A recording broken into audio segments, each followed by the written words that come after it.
Hi, my name is Alessandro Mastroianni. I'm a composer, sound designer, and product expert for Krotos. Today, I'm going to show you how you can use Reformer Pro to design a scene featuring a chain being moved around, a couple of scenes actually.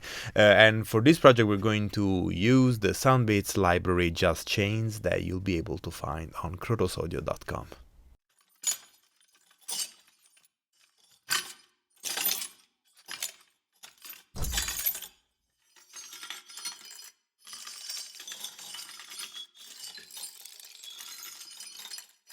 Okay, let's have a look at these two scenes edited together and how I approach them. So you'll see that the first scene is a gym environment. There is this guy that is training with a chain tied to a kettlebell. Whereas for the second scene, we have this lady, I think it's a lady, who was trying to free herself from the constraint of this chain. When I watched the scene, I knew that there were 4 different aspects of this design that I wanted to approach separately in 4 different tracks.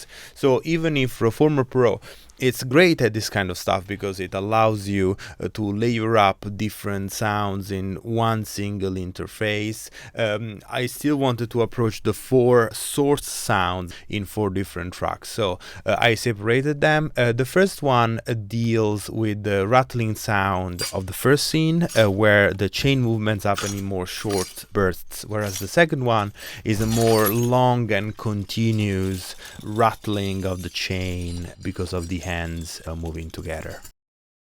Okay, so for the second scene, I've opened Reformer Pro, opened the 4 different tabs, searched for the Soundbits Just Chains library, picked a few samples that I wanted and adjusted them, adjusted the XY pad, and I was ready to go with a preset.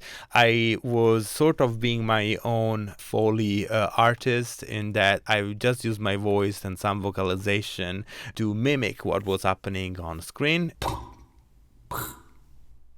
Bonk.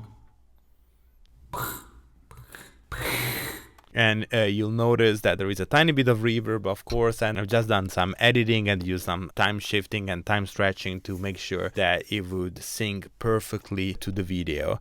The second track, which by the way is an exact duplicate of the first one, you notice that the first 3 tracks are exactly the same in terms of Reformer Pro, and I've just adjusted some parameters and the XY pad to get that sort of very slow moving sound. I've just used the sound of a wrapping paper, which I was sort of rubbing against the microphone to, to get that sort of continuous sound. This is how it sounds with Reformer Pro bypassed.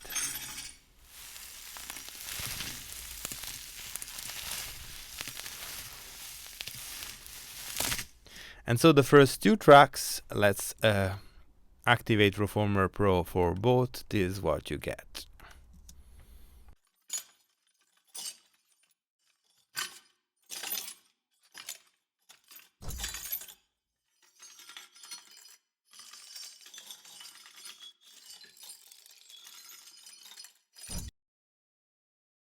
If you enjoyed this video, give it a thumbs up and hit that subscribe button, and visit krotosaudio.com for more exciting content. Thank you so much for watching, and I'll see you next time.